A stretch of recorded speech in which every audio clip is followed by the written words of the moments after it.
Welcome to your lesson on solving quadratic equations. Please do not write this down, just look and listen. We'll take notes afterwards.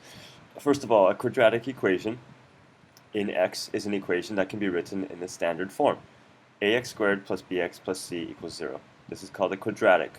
Notice that there's an x squared. That is a key to an equation being a quadratic equation. And here there's a note where a, b, and c are real numbers and a does not equal 0. So think about that. If a was 0 and you put a 0 in here, this would disappear because it's 0. And there would no longer be an x squared, so it would not be a quadratic. So it is essential that a is not 0, and then you will have a quadratic equation. Here are examples of quadratic equations. Notice all of them have x squared, and x squared. So those are all quadratic equations. These are not quadratic equations. The first one has no x squared. Actually, it's just a linear equation. Second one does have x squared, but it also has x cubed. So a quadratic must have no exponents or no exponents on x that are greater than that squared. So this is not a quadratic. Alright, now it is time to take notes. We're going to do lots of examples today, so be ready to write down and think about all of these. Please add the title, Solving Quadratic Equations. And here's our first example. This is a quadratic equation. It has x squared, so it's quadratic. It has an equal sign, so it is an equation. If it is an equation, it means we can solve for x. We can solve for x by isolating the x value. First thing we can do to isolate x is to subtract 1 from both sides. After I've subtracted 1, I'm left with this equation. Now I can divide by 2 on both sides. Now I have this. If this was just linear, and this was not an x squared, we would have an answer. We would have x equals 7. But this is a quadratic.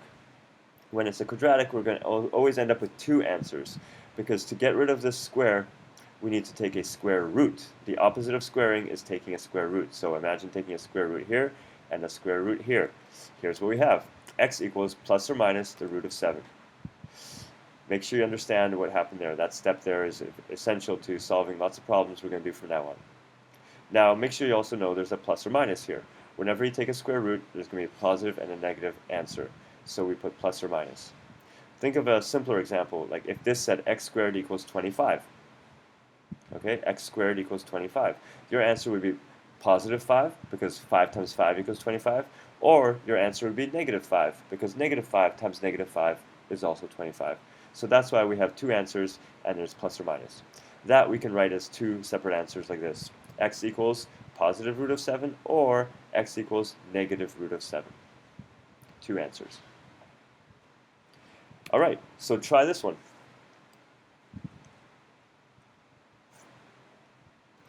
Now that you've tried it, let's take a look at the answer. Follow the steps here. Minus 2 on both sides, divide by negative 3, take the square root of both sides. Now we're left with this. However, we cannot take the square root of a negative number, at least if we want to talk about real number answers, so we say no solutions, because you cannot take that square root. Next example, we have this. Alright, over here, you could be tempted to expand all this, do x plus 2 times x plus 2, multiply all that, get x squared plus 4x plus 4, but that would make it, this one a little bit, it would get you to the same answer, but it would take more work. So let's look at the simpler way to solve this one. We have a square, so we can just take a square root, and that means take a square root on this side as well. So we get this. I've taken the square root to get rid of the square. I've taken the square root here. I've made sure to put plus or minus. Alright, now I'm going to move this 2 over so we can isolate x. Minus 2 here. Notice I did not write the minus 2 at the end. That would be okay, but in general you'll see it written this way. So I put the negative 2 in front when it moved over. Plus or minus, that's important, remember? 2 answers. So we have x equals negative 2 plus root of 11, or x can also be negative 2 minus root of 11. So we have 2 possible answers. If you want to take the square root of that and get a decimal number, that's fine, and you'll get a decimal number. Negative 2 plus some decimal, negative 2 minus some decimal. That is fine. Try this one. Now that you've tried it, let's check the answer.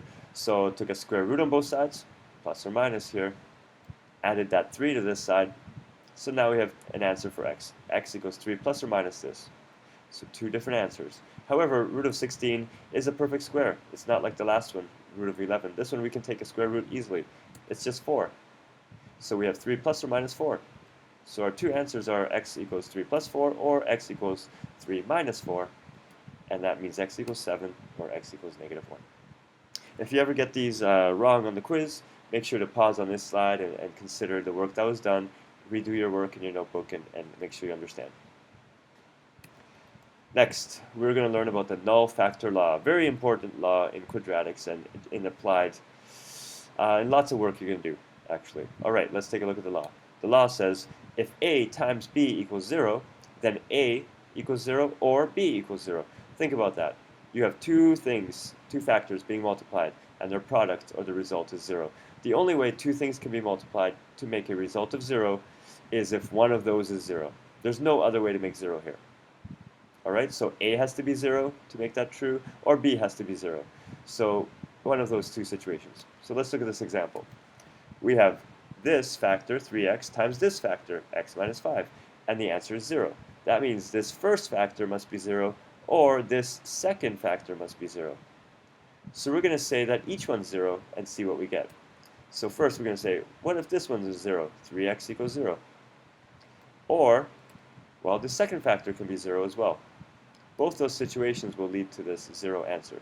Alright, so you solve each one individually. 3x equals 0. If you solve for x, you get 0 by dividing 3 on both sides. Or here, you can add 5 on both sides to get an answer of x equals 5. So there are two possible answers to this equation. You can put it back into the equation to check. Let's substitute 0 back in. 0 in here will make 0. 0 minus 5 is negative 5. 0 times negative 5 is 0. That works. Alright, x equals 5. Put x equals 5 in here. 15. Put x equals 5 in here. 0. 15 times 0 is 0. So you can always check to see if it works. So those are our two answers. Another example. We have these two factors multiplied to make 0. Again, that means this first factor is 0, or the second factor is 0. And then you solve each of these little equations separately to get the possible values of x. So that one you add 4, and you get 4. This one, minus 7 divided by 3, you get this answer. Both of these are answers to this equation, because both of these x values will make this true. They will make this equal 0. Alright, you're ready to try one. Try this one. Notice it has 3 factors. Great, now that we've tried it, let's check. First of all, there are 3 factors, so you're going to set each of the 3 factors equal to 0. So x equals 0, or 3x minus 5 equals 0, or 7 minus 2x equals 0. Each of those 3 factors can be 0, because if any of those is 0, then the answer will be 0. Solve each of those. That one is just 0. This one, plus 15 divided by 3, 5.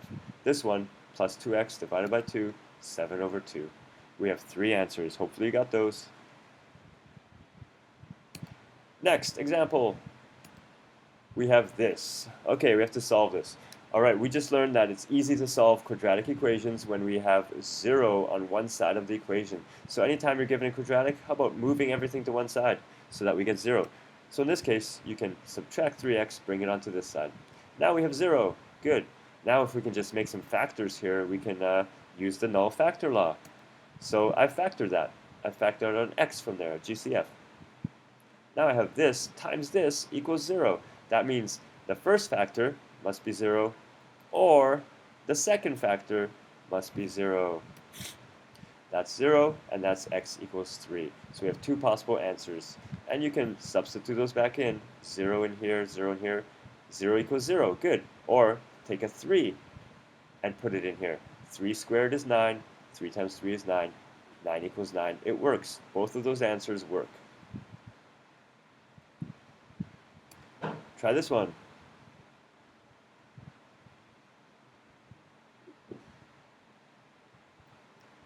Okay, now that you've tried, let's take a look. First, I combined these two, got negative 2x, and then moved it to this side. That means we have this. This can be factored by pulling out the GCF, which is x. Now I have a product of factors. This times this equals 0. That means I can apply the null factor law. Alright, each factor can be set equal to 0. This one, or this one. and when you have them set equals 0, you can get two answers, x equals 0 or x equals -2. Good work on that one. Let's look at one more or two more maybe. Example, this equation. Again, let's get 0 on one side because that will allow us to use the null factor law. So I'm going to move this 28 over to this side by subtracting 28. There it is, equals 0. Great. We can't solve it yet. We need to have factors. This is not something multiplied by something yet. If we can change it to be something multiplied by something, we can use the null factor law. So let's factor this. Oh, it's a trinomial. We know how to factor that. There it is, x plus 7 times x minus 4. Excellent. Yeah, that works. That multiplies to this. So now we have a product of factors equals 0. That means this thing must be 0 or this thing must be 0. X plus 7 equals 0 or x minus 4 equals 0. Solve each one. That's x equals -7. Solve this one. X equals 4. Again, you can take these answers, put them in here, and see if it works. Try this one.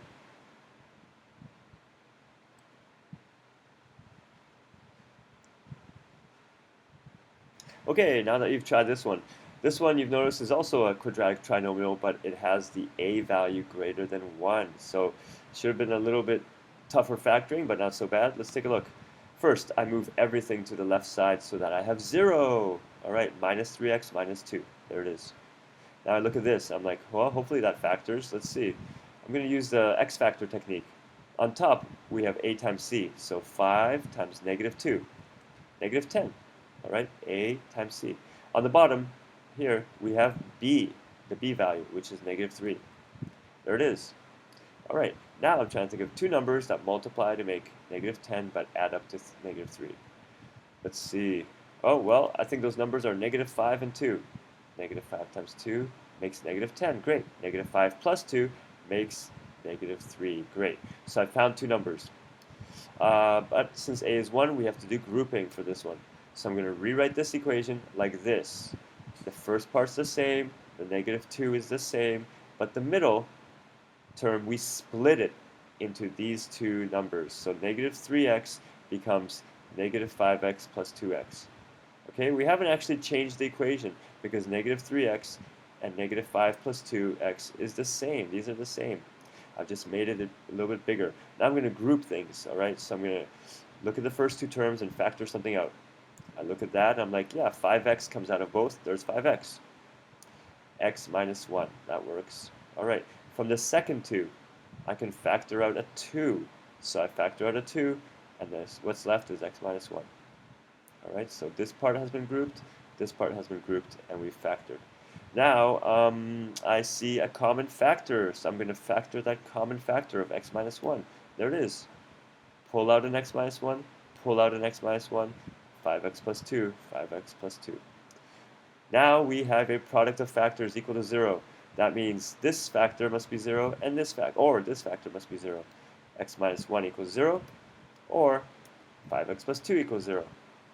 That means x equals 1, or this one, when you solve it, x equals -2/5. All right, this is kind of as far as we're going to go with these problems, or maybe a little bit further. So make sure you really understand this process. This is a combination of all your factoring and everything we've done so far this unit. So be very confident with this. Example, last example. We have this. Now we have fractions. All right, first thing you should do is get rid of the fractions. We can multiply this side by x to cancel this, and that would mean multiplying this by x. Then we can multiply this by 4 to cancel this 4. That means multiplying this by 4. The result of that is this.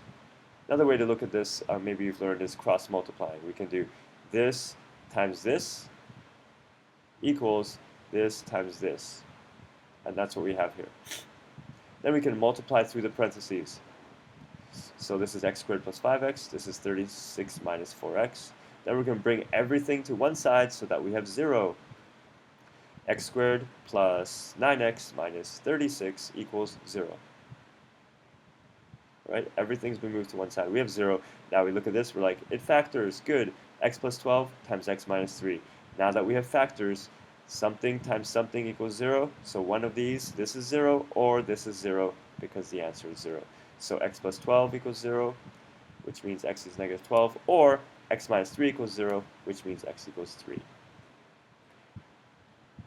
Great. Last one for you to try is this one. Let's see how you do. I'm looking forward to seeing the quiz results.